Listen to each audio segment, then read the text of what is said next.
Radio Anthropocène, à l'écoute du changement global.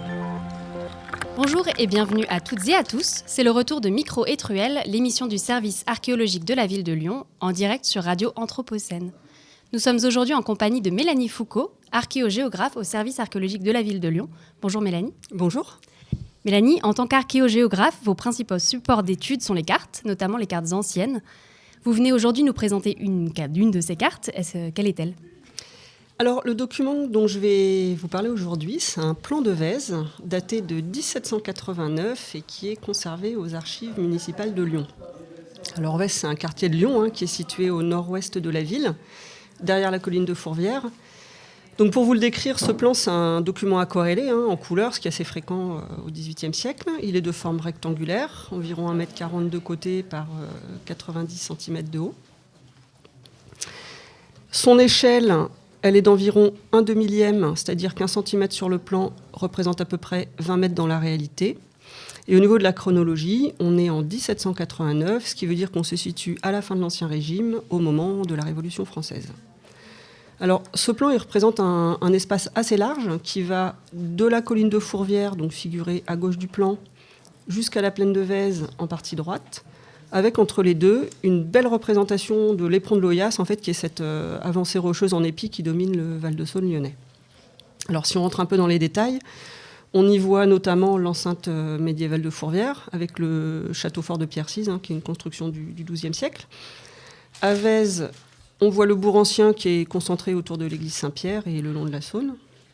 On voit aussi les prémices en fait, d'une toute nouvelle urbanisation qui démarre à peu près à ce moment-là, avec notamment l'aménagement de routes royales qui correspondent à la rue de Bourgogne et la rue Marieton actuelle, et la place Valmy qui est établie au croisement de ces deux routes, à peu près au niveau de la station de métro Valmy et de la médiathèque de Vèze actuelle.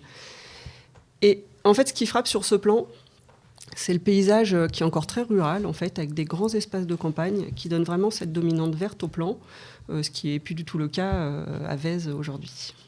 Et pourriez-vous nous raconter un peu plus en détail l'histoire de cette carte ? Oui, bien sûr.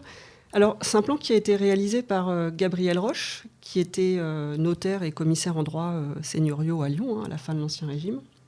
Et donc, il exécute ce plan dans le cadre d'un contentieux qui oppose les habitants de Vèze à la ville de Lyon au sujet d'un octroi, donc c'est-à-dire une taxe sur les marchandises, que les Vézois payent à la porte de la ville et qu'ils considèrent comme abusive parce qu'ils se considèrent comme faisant partie de la ville. Donc ce plan, en fait, il dresse un état des lieux très précis du terrain et il est complété par une notice topographique, c'est-à-dire un texte manuscrit qui apporte des explications sur le contexte du litige et des éléments topographiques et historiques vraiment détaillés, en fait, qui permettent au notaire de conclure que Vèze est bien un faubourg extérieur à la ville, et donc que ses habitants sont bien soumis à l'octroi. Et alors vous, personnellement, qu'est-ce qui vous plaît dans cette carte ? Pourquoi avez-vous choisi de nous présenter ce plan ? Alors, moi, j'aime beaucoup ce plan pour plusieurs raisons. Tout d'abord, son esthétique, puisqu'il est vraiment très finement exécuté, avec beaucoup de soins, beaucoup de détails, ce qui le rend vraiment très plaisant à regarder. Ensuite, et ce qui est sans doute le plus important, c'est qu'il est très précis en termes de représentation. Il figure de nombreux détails qui documentent l'état du territoire de Lyon à la fin du XVIIIe siècle, et en particulier à Vèze, qui a beaucoup changé. Et c'est aussi un plan qui présente en fait une grande qualité géométrique au niveau de son levé, c'est-à-dire des mesures des angles et des distances au moment où il a été dessiné, ce qui permet notamment de l'intégrer donc très, très facilement dans des logiciels spécifiques qu'on appelle des systèmes d'information géographique, et notamment de le modéliser en 3D. Et ça, c'est quelque chose qui est assez rare en fait, pour les plans de cette époque. Et donc, c'est ce qui fait vraiment une grande qualité de ce document et qu'il est très utile pour nous, les archéologues. Et pour moi, c'est vraiment une très belle pièce d'archive. Et alors, vous venez de le mentionner, c'est un plan qui est utilisé en archéologie. Et est-ce que vous pourriez nous développer, nous expliquer un peu plus précisément comment on étudie ce type de plan en archéologie et ce que nous apportent les ressources cartographiques en archéologie ? Alors, dans la pratique archéologique, on a, disons, deux façons de travailler avec les sources cartographiques. D'abord, elles vont nous renseigner sur l'état ancien d'une parcelle ou d'un secteur qui va être concerné par une opération d'archéologie. On va s'en servir pour préparer l'opération, pour comprendre dans quel contexte ancien on va intervenir. Est-ce qu'on était déjà dans la ville à la date du plan? Est-ce qu'on était en dehors? Est-ce que la parcelle est déjà construite? Et tout ça, finalement, ça va nous permettre d'anticiper sur d'éventuelles découvertes et sur la stratégie de fouille à adopter. Une fois que les fouilles sont en cours ou terminées, les cartes nous permettent d'affiner les interprétations et la chronologie des découvertes que l'on peut faire.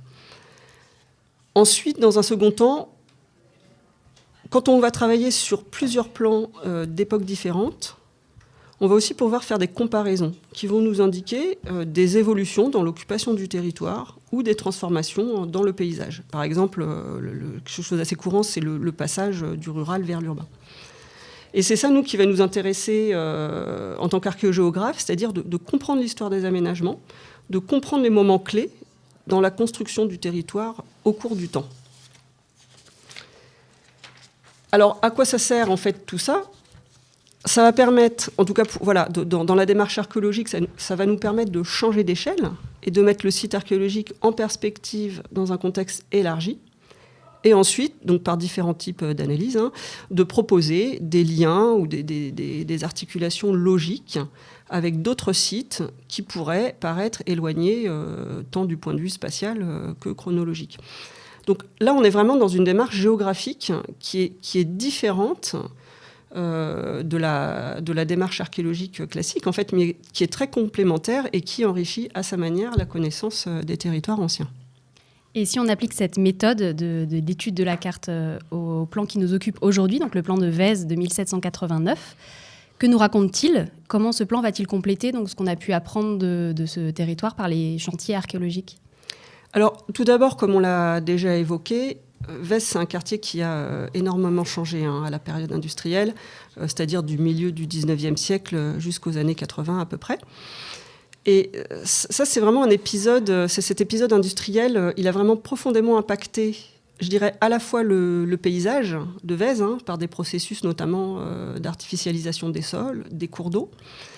Et il a entraîné aussi une forte recomposition des formes, c'est-à-dire les routes, les parcellaires, la façon dont est formée la trame en fait, du territoire, avec l'établissement de plans d'urbanisme, la création de nouveaux quartiers, tout ça venant se superposer au paysage existant.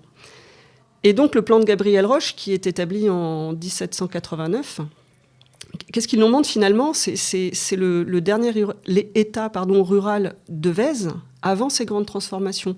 Et donc là, à travers ce plan, on prend bien la mesure en fait qu'il y a 230 ans à peu près, parce que c'est ce qui nous éloigne de 1789. Vèze, c'était encore une grande plaine humide et agricole, balisée autour de quelques grands chemins, et ce qu'elle a vraisemblablement été depuis l'âge du bronze.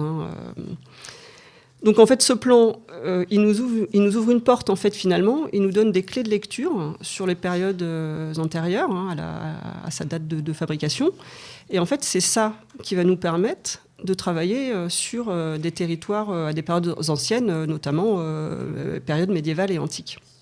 Alors pour vous donner un exemple un peu plus concret, moi j'ai beaucoup utilisé ce plan pour une étude que j'ai conduite sur les réseaux de circulation historique entre le plateau de Fourvière et Vèze. Donc Fourvière étant le site d'implantation de la ville antique de Lugdunum, et Vèze étant son suburbium, donc pour simplifier son territoire proche, sa périphérie. Ce plan, il m'a aidé à repérer des tracés anciens, alors par diverses techniques, je ne détaillerai pas.